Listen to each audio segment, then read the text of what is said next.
a tennis player, Will did not come to William & Mary as the most talented athlete. He did not have a national ranking in junior tennis. He was a walk-on.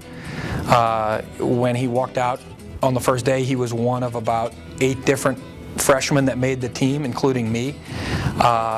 And he was a little guy at the time. He was probably only 5'8" or 5'9".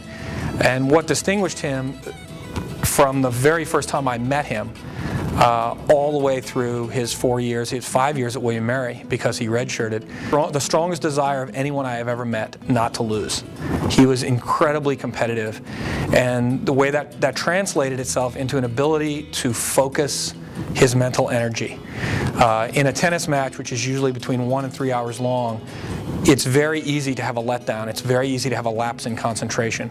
I have never met anyone in my life who had the ability to focus on a task more intently than Will. And I saw this on the tennis court, but I also saw this studying. When he was in the zone studying, you just couldn't distract him.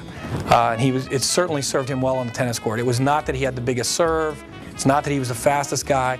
He was just in every single point, 100% committed mentally, and that made him extremely difficult to beat. Even winning 1 point from Will was always a battle.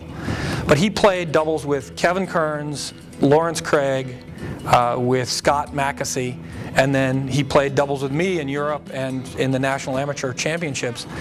And I think the reason he was such a great doubles player was that he had an ability to get you to buy in and to get you to focus intently in the same way that he always focused. I always felt like I was more in the moment when I was playing doubles with Will than if I was playing by myself. But Will was also a leader off the court.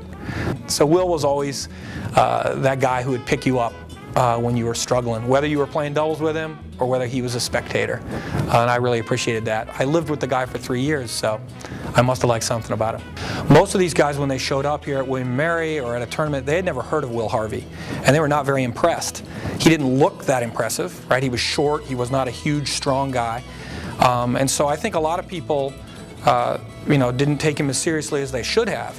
I think his record speaks for itself. He usually ended up winning those matches. So it's one thing to have an amazing winning percentage, which Will does, but it's another thing to do that at 1 and 2. Right? He's playing number 1 or 2. He's playing the best players on some of the best college teams in the country, and he beat them most of the time. So I asked my 6-year-old son about 2 weeks ago. I said, "Are you excited about going to William & Mary for the ceremony?" He says, "Oh yeah, Dad. We're going to go meet that football coach."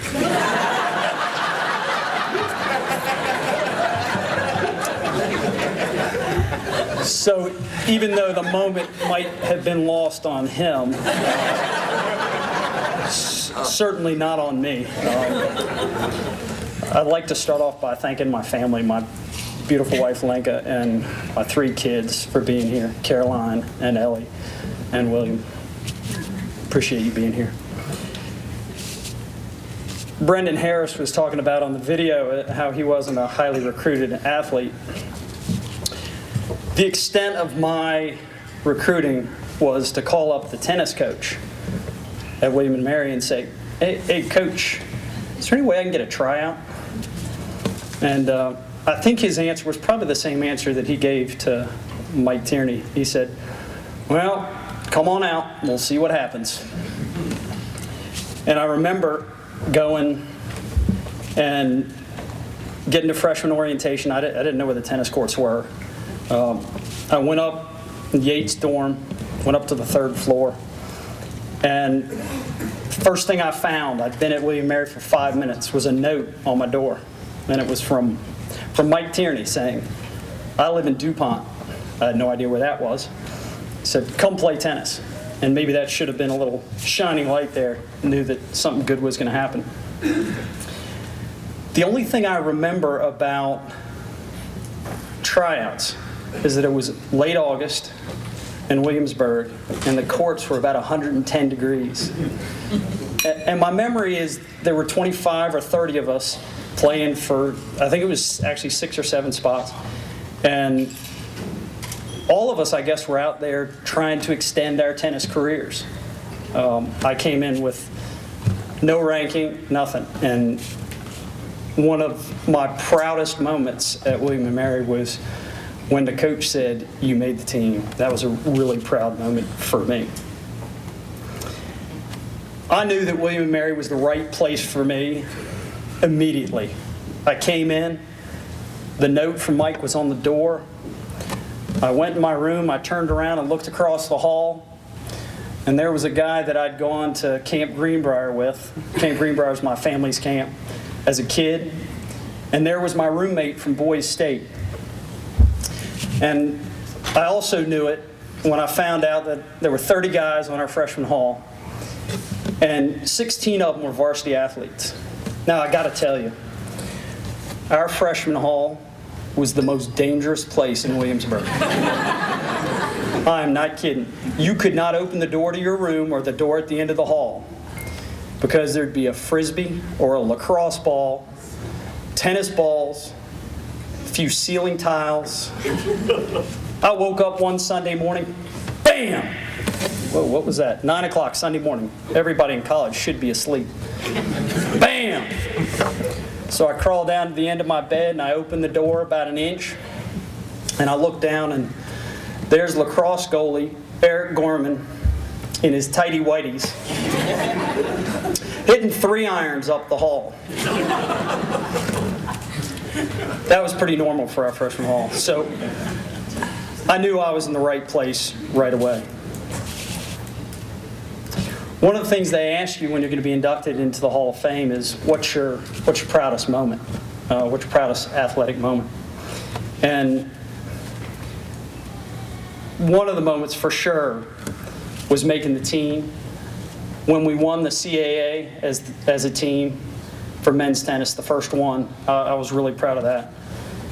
I won an ECAC doubles title with Scott Mackesy, and we were invited to go out to California and play in a top 16 teams in the country to play in the Volvo tournament. I was very proud of that. But my proudest moment, I must say, was on the football field. Now, I wasn't on the football team, and it was a Nerf football. But my proudest moment was when I met my good friend Harry Dennis. And I was living out at Ludwell, and there's a road that comes into Ludwell. And I was out in front with my roommate Bo Good, throwing the Nerf football back and forth. And he came down the road, and he started to turn to the right, and he made the universal signal for throw me the ball, put his hands out the window.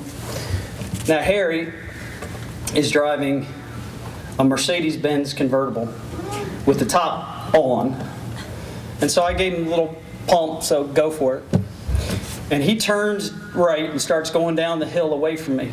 Cars parked on both sides. He's got about 4 feet on each side. And I could throw a Nerf football pretty good. I could throw it about 35 yards. So I just reared back and threw that ball as far as I could throw it.